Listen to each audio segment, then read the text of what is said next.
Good morning, everyone. Please have a seat. Thank you all for coming out on a very rainy day, but it's a very good day. When the storm came up, I tried to get her to come go home with me. She said, no, I'm gonna stay right here. So I said, okay now.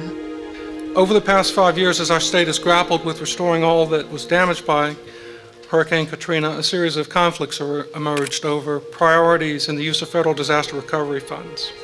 It was a family, lived across the railroad track from her, and they had 2 little kids, and one of them was a little baby. Today, I am pleased to stand with Mississippi Governor Haley Barbour and U.S. HUD Secretary Sean Donovan, who will announce a set of measures to restore housing for Mississippians who fell through the cracks or were left out by the previous programs. They thought the house was empty, and they were trying to get in, and she came to the door. It was in Mrs. Walker's wood frame house about a mile from here where Ernest and Doreen Chamberlain found shelter during the storm as their own home was ravaged by some 5 feet of floodwater. She said, come on in this house here, and y'all had that baby in your arms. Said, come y'all, all y'all come in here. So you're more than welcome to stay with me. Indeed, in the months after she took the Chamberlains in, Irene Walker herself was forced to abandon her home and stay with her niece as raw sewage destroyed the interior and wind from the storm damaged the roof.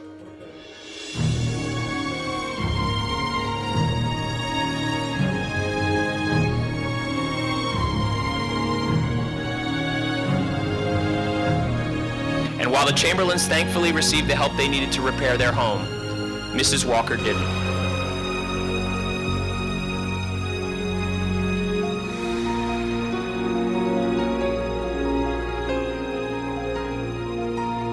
It kind of shook us up knowing that over on the beach they fixed the people's houses up, and over on this side of the track they hadn't done anything, so it was kind of nerve-wracking.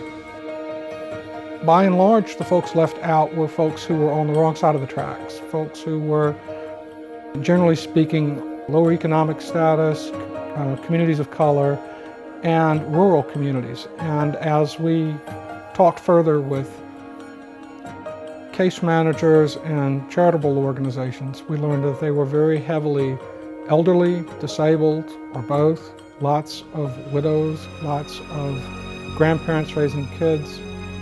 Tough luck stories. That's not right, and everyone standing at this podium today decided that it needed to change. Working together with the Mississippi Center for Justice, which has done so much to fight for fairness on behalf of the low-income families of this state, and with the state government itself, we reached an agreement that would help extend state and federal resources to Mississippians who desperately needed our help. So I'm pleased to join Riley Morse and Governor Barbour to announce HUD's approval of a $132 million disaster recovery plan for Hurricane Katrina housing recovery in southern Mississippi.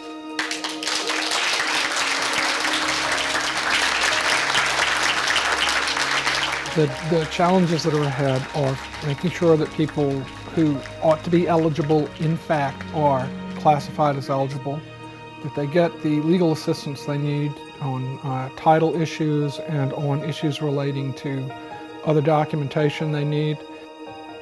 I hope the end result of it will be that people from Mississippi can feel proud about being from Mississippi and not feel like they have to explain or excuse poor performance in all of these social welfare measures. We can say we have a new Mississippi in front of us.